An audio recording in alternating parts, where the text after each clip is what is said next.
이분은 가까운데 멀리가 다 잘 안 보이는 마이너스 3디옵터 정도의 근시 퇴행이 왔던 분이죠.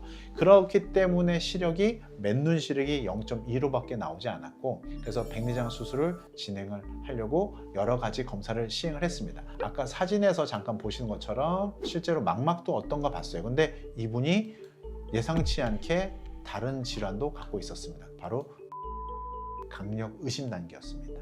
네, 안녕하세요. 백내장 수술의 오케이한 선택 강남 아이오케 안과 오용삼 원장입니다. 오늘도 케이스 리뷰를 한번 준비해 봤습니다. 과거에 라식이나 라섹을 하신 분들 중에 내가 나중에 백내장 수술을 받을 수 있을까? 그런 분들은 이제 주의사항은 있지만 수술을 기본적으로는 가능하다 라는 게 안과 의사들이 대부분 다 동의하는 바고요. 대신 주의해야 될 사항이 무엇인지에 대해서 이 케이스를 먼저 보시고 난 다음에 한번 제가 정리를 해서 말씀을 드릴게요. 오늘의 케이스는 53세 남자분이고 12년 정도니까 이제 이분이 53세니까 사실 40살 초반에 라식 라섹을 받으신 분이죠. 그 당시에 그 40살 때 라식 라섹을 받는 거는 일반적으로 권유는 잘 안 하죠. 왜냐면 노안의 발생이 생길 테니까. 노안이 오면 라식 라섹을 하고 가까운 데가 안 보이니까 결국은 백내장 수술을 하더라도 나중에 노안까지 교정해주는 수술을 해야 되고, 또는 라식 라섹 후에 백내장이 안 오면 노안이 온 채로 20년을 살아야 될 수도 있습니다. 그래서 라식 라섹을 한다면 노안 대응 라식 라섹을 해야 됩니다. 근데 이분은 그냥 일반 라식을 하신 것이죠. 그래서 노안이 빨리 왔고 타 안과에서 백내장 진단을 받으시고 고민하다가 저희 병원에 오셔서 백내장 수술을 받으신 분입니다. 사진부터 먼저 보겠습니다. 이 부분은 앞부분 전극 부분에 혼탁이 나타나기 시작했고, 핵 전체가 중심 부분을 포함해서 경화가 일어나고 있기 때문에 이 색깔이 굉장히 노랗게 보이는 걸 관찰할 수 있습니다. 수정체 핵 경화가 3.5단계 이상 왔었고, 그 다음에 앞쪽에 피질 변화가 한 2단계에서 3단계까지 와 있는 상태였고, 실제로 이 정도 변화에서는 백내장 수술을 할 수도 있고 안 할 수도 있는, 좀 고민하실 수가 있는데, 이분에서는 시력이 어떻게 됐는지 한번 보실까요? 처음에 내원했을 그 당시에 맨눈 시력이 0.15밖에 안 됐었습니다.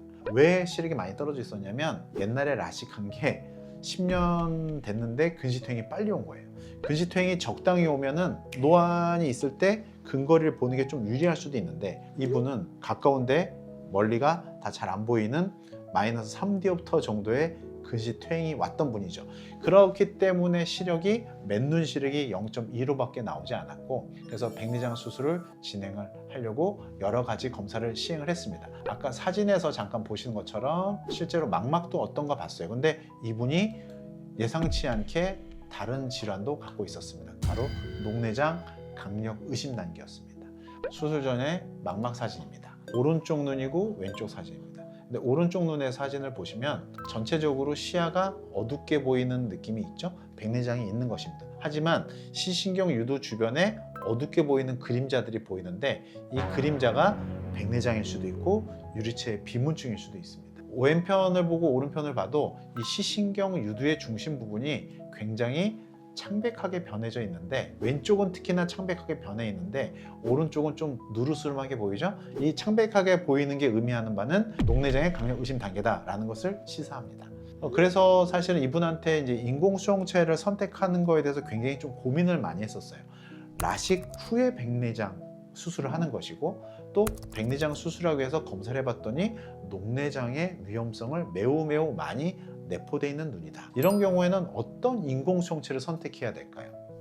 라섹을 했기 때문에 각막의 모양은 매우 평평하게 되어 있습니다. 라식 라섹 후에는 안압의 측정값이 낮게 나옵니다. 실제 안압이 얼마셨냐면 10-12가 나왔습니다. 이 10-12는 그대로 믿으면 안 됩니다.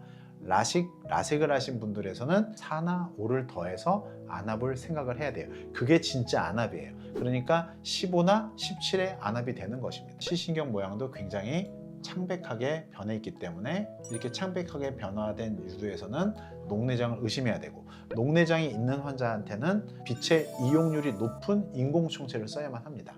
그래서 실제 녹내장의 정도가 어느 정도인지 조금 가늠할 수 있는 것이 OCT라는 검사가 있습니다. OCT는 눈의 시신경이나 또는 황반 부분에 단층 촬영이다 이렇게 보시면 되는데 OCT를 봤더니 신경의 두께가 매우 얇아져 있는 게 관찰이 됩니다. 검은 선은 오른쪽 눈, 빨간 선은 왼쪽 눈입니다. 빨간 선은 그래도 이 전체적인 초록색의 레이아웃을 그대로 잘 유지하면서 피크가 살아있는 반면에 오른쪽 눈의 이 부분은 피크가 다 죽어서 밋밋한 언덕처럼 보이죠.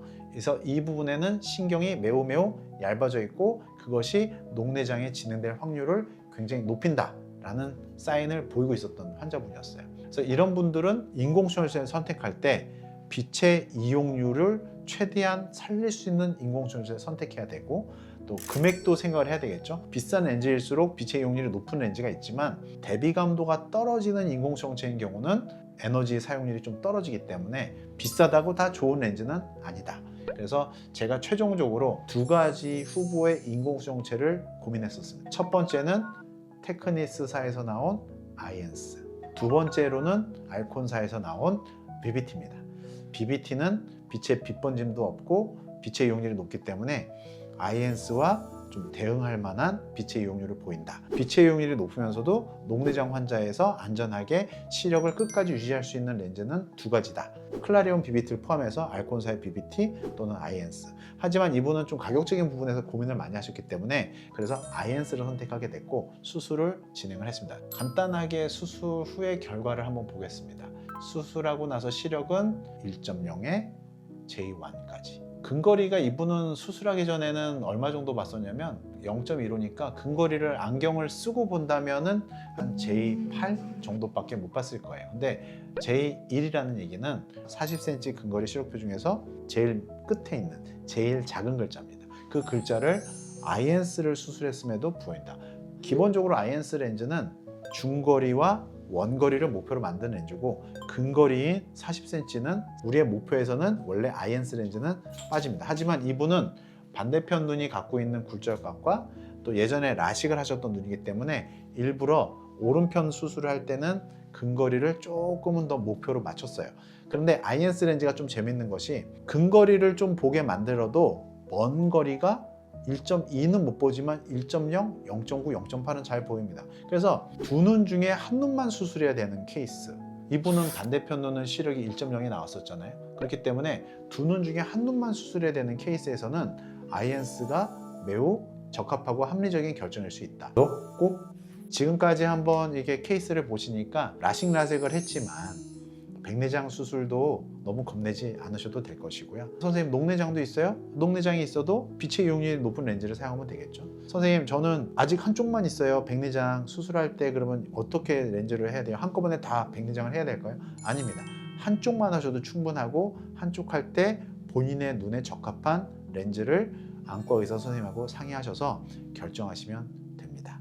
눈 건강에 오케이한 선택, 강남 아이오케이 안과 오영삼 원장이었습니다.